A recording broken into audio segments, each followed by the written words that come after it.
So hello everyone, मेरा नाम पवन यादव है एंड मैथ स्टैट्स क्लासेज में मैं आपका स्वागत करता हूँ। Math stats classes JAM 2023 economics के PYQ mathematics and statistics portion हम लोगों ने एक वीडियो के थ्रू इस वीडियो पे डिस्कस किया है। एंड इस वीडियो पे हम लोग डिस्कस करेंगे जो जैम पीआईक्यू है प्रीवियस ईयर क्वेश्चन पेपर 2023 का। तो उसका क्वेश्चन नंबर 10 है ये।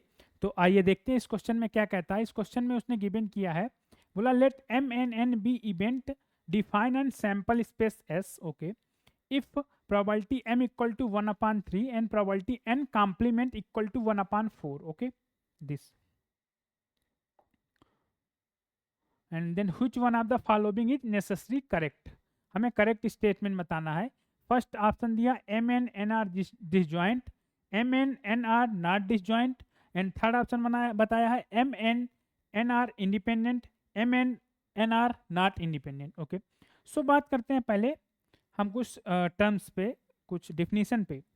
जैसे ये स्टैटिस्टिक का क्वेश्चन है, तो सबसे पहले डिसजॉइंट इवेंट किसे कहते हैं, क्योंकि इसमें डिसजॉइंट और इंडिपेंडेंट इवेंट पे बात किया है।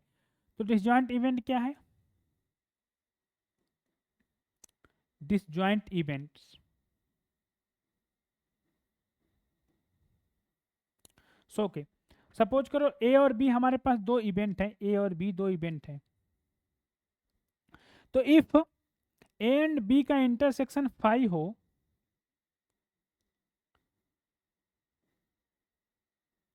इफ ए एंड बी का इंटरसेक्शन 5 हो एंड इसकी करस्पॉन्डिंग प्रोबेबिलिटी जो हो ए इंटरसेक्शन बी की ये 0 हो, then A or B are in disjoint event. Then A and B are called disjoint event. A and B are disjoint event. Disjoint events. Okay. So A and B are called disjoint event. Okay. So अब इसमें दिया है probability m equal to 1/3 and probability n complement equal to 1/4. Okay. सो हम इसका disjoint event कैसे check करेंगे कि ये इवेंट्स, ये प्रोबेबिलिटी डिसजॉइंट है, ये नहीं, ये इवेंट डिसजॉइंट है। तो हमारे पास दो इवेंट है, एम है और इसकी प्रोबेबिलिटी दी हुई है 1/3। ओके, और एक इवेंट एन है, इसकी प्रोबेबिलिटी तो नहीं दिया, लेकिन इसके कॉम्प्लीमेंट की, एन कॉम्प्लीमेंट की प्रोबेबिलिटी उसने दिया है 1/4। तो जैसे आप लोग सब जानते हैं कि कॉम्प्लीमेंट अगर दिया है तो हम 1 minus P N complement equal to P N, क्या होता है P N equal to 1 minus P N complement. तो पी एन यहाँ से क्या आ जाएगा, पी एन की वैल्यू आ जाएगी 1 माइनस 1/4, सो ये आ जाएगा 3/4। ओके, अब मैं एक बात बताता हूँ जो कि एक रिजल्ट के तौर पे आप लोग लर्न कर सकते हैं या फिर फाइंड कर सकते हैं। रिजल्ट के तौर पे क्या, कि जैसे देखिए कोई भी प्रोबेबिलिटी हो, मान लो सपोज करो हमारे पास दो इवेंट हैं और कोई भी प्रोबेबिलिटी हो, मान लो ये ए इंटरसेक्शन बी है, एक ऐसी प्रोबेबिलिटी जो इंटरसेक्शन की है। तो कोई भी प्रोबेबिलिटी हो, सपोज करो ई एक इवेंट है, तो आप जानते हैं इन जनरल कि कोई भी प्रोबेबिलिटी है तो 0 से और 1 के बीच में लाई करेगी, यानी उसका अपर बाउंड जो अपर वैल्यू होगी उसकी 1 हो सकती है, लोअर वैल्यू 0 हो सकती है, इन दोनों के बीच में वो निगेटिव कभी नहीं हो सकती, ना ही 1 से बिग हो सकती, ना कभी 1 से बड़ी हो सकती। सो ये probability A intersection B this is less or equal to 1, ये तो 1 हो सकती है या तो 1 से छोटी हो सकती है। तो प्रोबेबिलिटी ए इंटरसेक्शन बी को मैं क्या लिख सकता हूँ, इसको मैं लिख सकता हूँ प्रोबेबिलिटी ए, जैसे 12th में आप लोगों ने फार्मूला सब ने पढ़ा होगा, probability A plus probability B minus probability of A union B.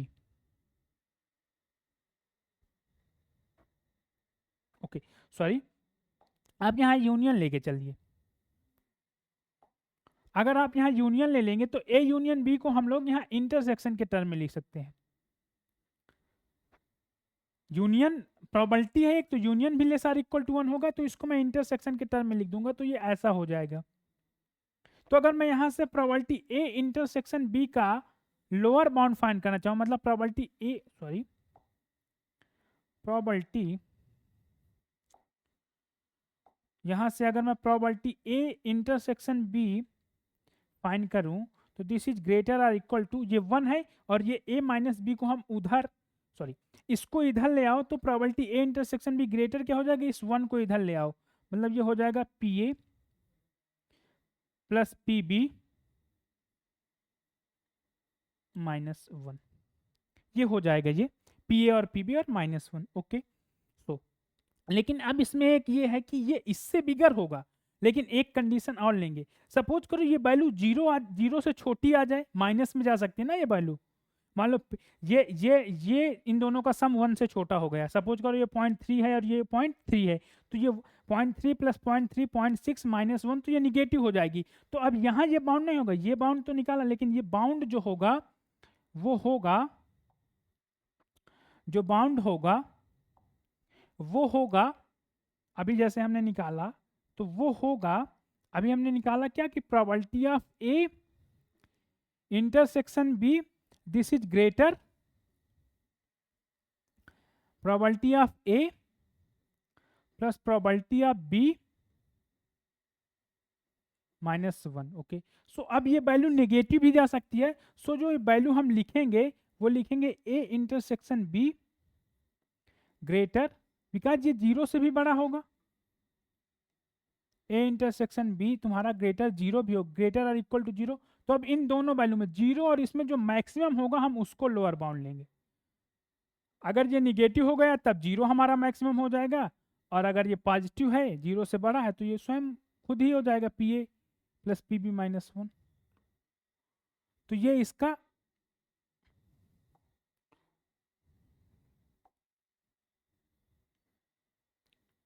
Lower bound होगा। ए इंटरसेक्शन बी की मैं बात कर रहा था, ए इंटरसेक्शन बी मैं कैसे फाइंड करूंगा उसका लोअर लिमिट, ये लोअर लिमिट है। अब इसकी अपर लिमिट होगी वो अदर वे से हम फाइंड करेंगे, बट इस क्वेश्चन में अपर लिमिट से हमसे कोई वो है नहीं, अपर लिमिट हमें फाइंड करना नीड है नहीं ऐसा। तो अब हमारे पास दिया था m और n, तो प्रोबेबिलिटी m क्या दिया था, ये दिया था हमारे पास 1/3, n प्रोबेबिलिटी n हमने फाइंड किया था 3/4, बिकॉज n कॉम्प्लीमेंट 1/4 था, n कॉम्प्लीमेंट जो था वो 1/4 था। ओके, सो अब अगर मैं probability m intersection n find करना चाहूं तो यहाँ वैल्यू रख दो, तो हो जाएगा मैक्सिमम ऑफ 0, 1/4 प्लस 3/4, सॉरी 1/3, यहाँ 1/3 होगा -1। ओके, सो जब मैं इसको कैलकुलेट करूंगा तो ये आएगा 3 4, ये आएगा 12 और ये आएगा 13 -1 -12, तो ये फाइनली आ जाएगा, आप लोग कैलकुलेट करिएंगे जब, तो ये आ जाएगा 1/12, तो ये ग्रेटर और इक्वल टू मैक्सिमम ऑफ 0, 1/12 आ जाएगा। जब आप इसको कैलकुलेट करेंगे, इस सिंप्लीफिकेशन को आप इस फ्रैक्शन को सॉल्व करेंगे, तो अब मुझे बताइए मैक्सिमम 0 और 1/12 में कौन सा मैक्सिमम, 1/12 मैक्सिमम होगा, बिकॉज इसकी 0 से तो बड़ी वैल्यू होगी। तो अब मैं इसको लिख सकता हूँ probability of m intersection n, जो इसकी वैल्यू आ गई वो आएगी मेरी प्रोबेबिलिटी m इंटरसेक्शन n, ये वैल्यू आ गई बिगर देन 1/12, मतलब इसका लोअर बाउंड 1/, अब ये 1/12 से बड़ी हो सकती है लेकिन ये लेस होगी तुम्हारी, ये 1 से छोटा ही होगा, ये 1 से छोटा ही होगा, ये 1 के इक्वल होगा, क्योंकि प्रोबेबिलिटी मैक्सिमम 1 तक ही हो सकती है। सो इससे हमें क्या पता चला कि probability of m intersection n, because this is positive so this not equal to 0, इससे ये पता चला कि probability m intersection n not equal to 0 हुआ। मतलब इससे एक बात तो क्लियर हो गई कि m इंटरसेक्शन n जो है ये फाई नहीं है, दिस इज नॉट फाई, अगर ये फाई होता तो इसकी प्रोबेबिलिटी 0 होती, m इंटरसेक्शन n फाई नहीं है, सो इसकी प्रोबेबिलिटी 0 नहीं है, ये बिगर है 0 से। तो यहाँ से एक बात तो पता चल गई कि m n n are not disjoint, अगर डिसजॉइंट होते तो इनका इंटरसेक्शन फाई होता, आर नॉट डिसजॉइंट। तो अब ये ऑप्शन देखिए कौन से ऑप्शन पे है। अब क्वेश्चन पे आते हैं, ये कौन से ऑप्शन पे है देखते हैं। ये पहला देखिए क्वेश्चन पे बोला है, पहला ऑप्शन है M N are are disjoint, ये तो डिसजॉइंट नहीं होंगे। M N are are not disjoint, ये ऑप्शन ट्रू हो गया। लेकिन ऑप्शन आपको मिल गया, जैसे मैंने पहले ही बताया है कि आप किसी क्वेश्चन को सॉल्व करिए तो उसको सारे ऑप्शन क्लैरिफाई करिए, उसके सारे ऑप्शन को सॉल्व करिए सोल्यूशन, क्योंकि ये आगे वाले आने वाले एग्जामों में आपकी हेल्प करेंगे। तो अब इसमें हम चेक करते हैं कि M and N are not independent, M and N are independent, why this are correct, कि एम आर एन इंडिपेंडेंट होंगे, M and N are not independent होंगे, ये हम लोग चेक करते हैं।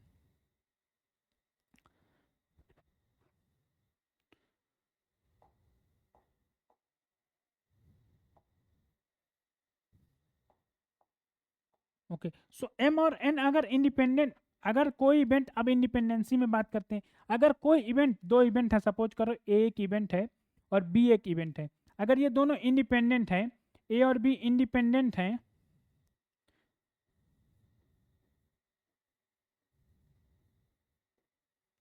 इंडिपेंडेंट है, तो हम क्या कहेंगे कि प्रोबेबिलिटी अगर इंडिपेंडेंट तो probability of M intersection sorry A intersection B, A intersection B equal to probability of A into probability of B. अगर दो इवेंट ए और बी इंडिपेंडेंट हैं तो उनके इंटरसेक्शन की प्रोबेबिलिटी उनकी इंडिविजुअल प्रोबेबिलिटी का मल्टीप्लाई हो जाती है, मतलब probability of A intersection B equal to probability of A probability of B. Okay, so हमारे पास एम और एन इवेंट थे, तो probability of M intersection N क्या आया था, ये आया था बिगर 1/12। ओके, और प्रोबेबिलिटी एम क्या आया था, ये आया था, ये हमारे पास गिवन था 1/3, और ये हमने फाइंड किया था एन को 3/4, 3/4। तो probability M, M intersection N क्या हो जाएगा, सॉरी एम इंटू एम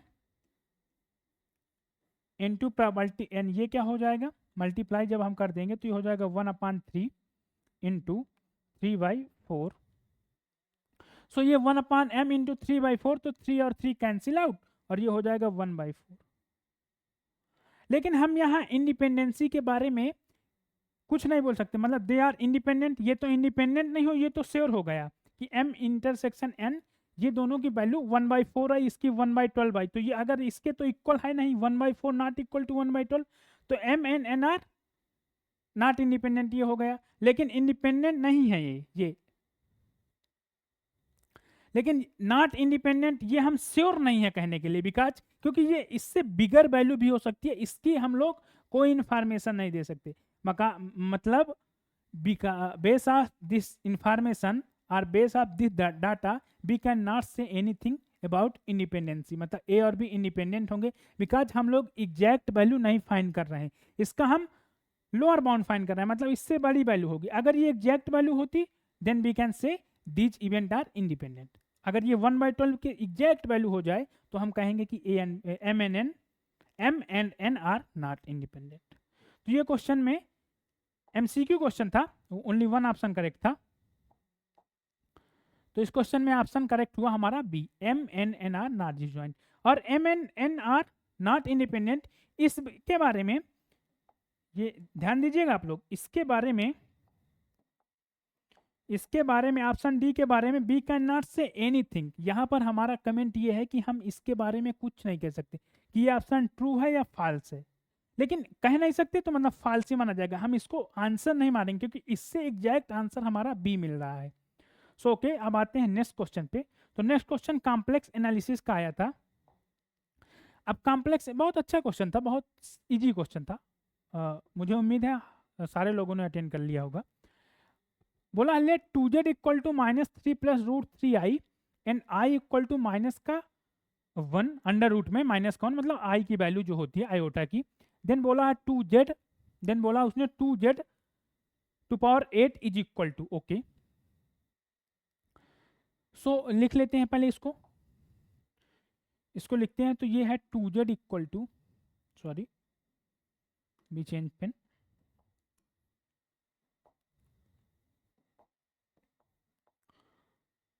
तो 2z equal to -3 plus √3 i. Okay, so z equal to what, z equal to -3/2 plus √3 i. अब z स्क्वायर की वैल्यू क्या होगी, इसका स्क्वायर कर दीजिए, तो ये हो जाएगा 1/2 ब्रैकेट में -3 प्लस √3 i स्क्वायर, और इसका भी स्क्वायर होगा क्योंकि ये 2 हमने बाहर लिया। तो ये ऐसा ना लिख के आप लिखिए, सीधा सीधा कंफ्यूजन में मत रहिए, यहाँ 2 कर दीजिए और इसको पूरे ब्रैकेट में ले आइए। तो ये हो जाएगा क्या, 1/4। अब जब इसका स्क्वायर आप ओपन करेंगे तो ये -3 का 9 होगा, आयोटा का क्या होगा, प्लस का आप लिखेंगे 3i स्क्वायर। ओके, √3 इंटू आई, तो √3 का स्क्वायर 3 और i का i स्क्वायर, माइनस माइनस क्या आएगा 6, 3 इंटू 2 6 हो जाएगा, 6√3i। ये तो फार्मूला मेरे हिसाब से आई होप सबको पता होगा। सो ये हो जाएगा 9, और आई स्क्वायर की उसने क्या लिखा, आई इक्वल टू लिखा है, उसने वैल्यू दिया है -1। सो आई स्क्वायर की वैल्यू यहाँ से क्या हो जाएगी, -1। आई की वैल्यू रूट के अंदर -1 है, सो आई स्क्वायर इक्वल टू -1। वैसे आप लोग सब जानते होंगे, ये 12th का है। सो 1/4 9 - 3 -6 √i, ये हो गया मेरा जेड स्क्वायर की वैल्यू। सो जेड स्क्वायर की वैल्यू क्या हो गई, चलिए जेड स्क्वायर की वैल्यू क्या हो गई, जेड स्क्वायर की वैल्यू यहाँ से पता चली मुझे 1/4 9 - 3। तो और इसको मैं सिंप्लीफाई अगर कर लूंगा तो ये 1/4 9 मतलब 6 - 6 √3i, 9 में 3 गए 6 और 6। Okay, so no problem. अब हम जेड स्क्वायर यहाँ लिख देते हैं, तो जेड स्क्वायर कितना आ गया, जेड स्क्वायर इक्वल टू 1/4, और यहाँ 6 था -6 √3i, यही था।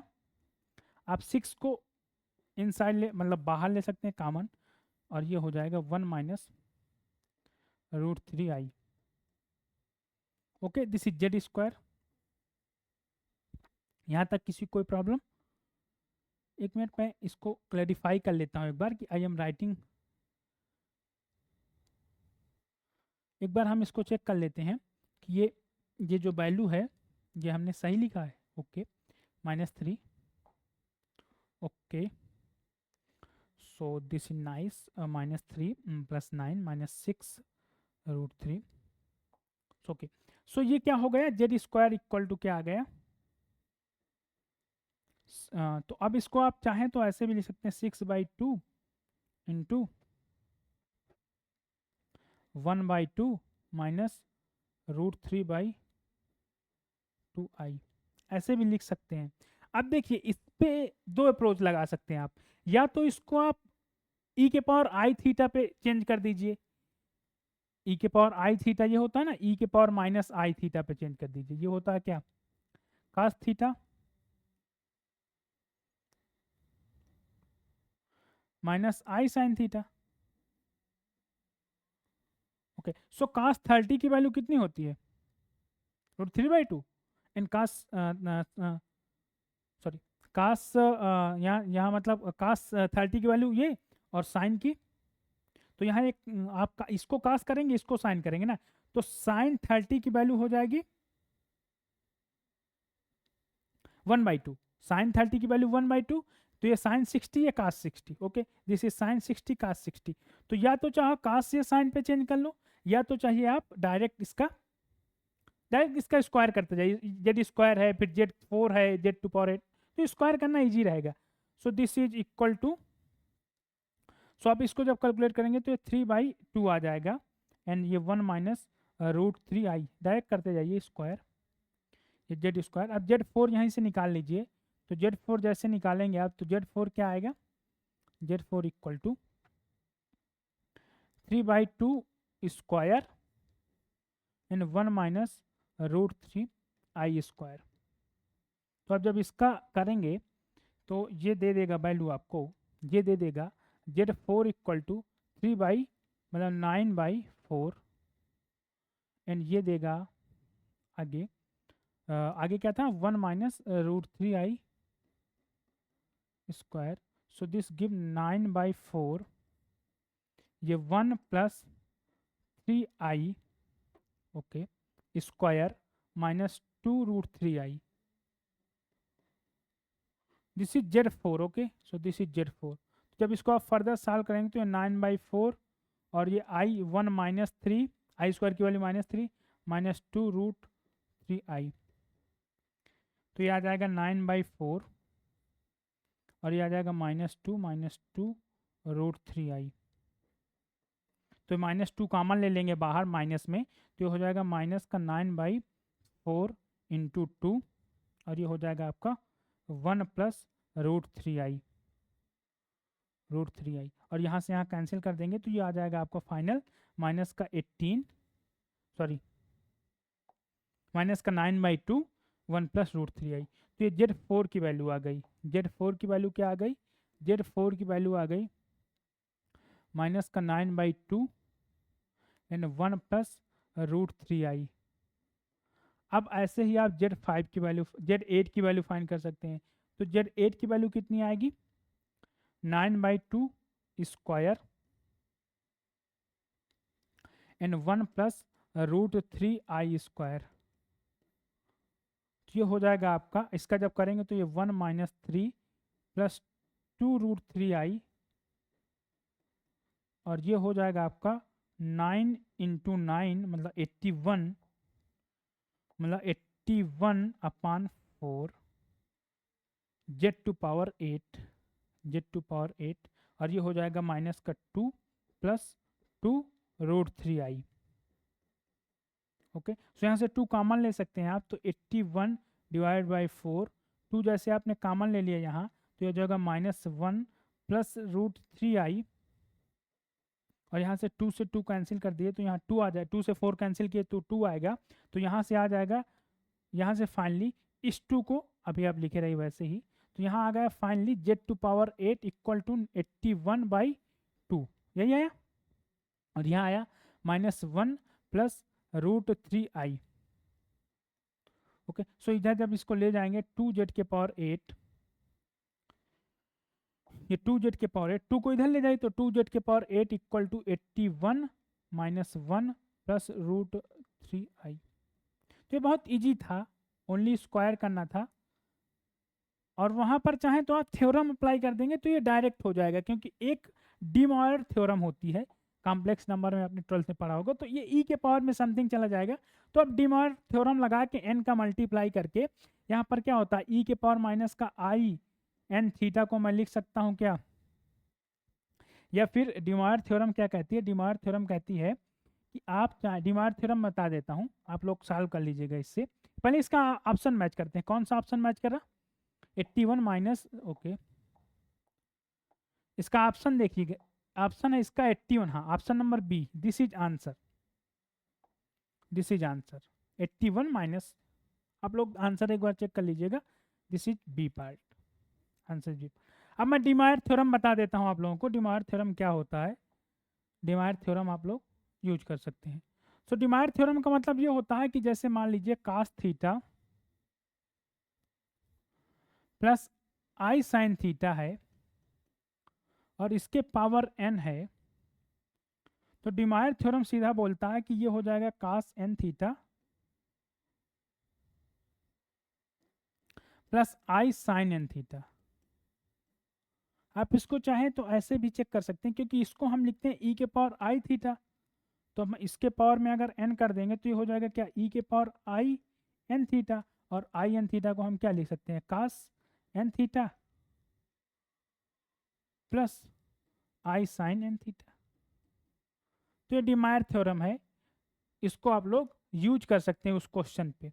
उस क्वेश्चन पे आप लोग ये वाला अप्रोच लगा के भी सॉल्व कर सकते हैं। इट डिपेंड, इस अप्रोच से भी सॉल्व हो सकता है। तो ये अप्रोच डिपेंड करता है पर्सन टू पर्सन वैरी करता है कि किस बेस से पर्सन सॉल्व करना चाहता है।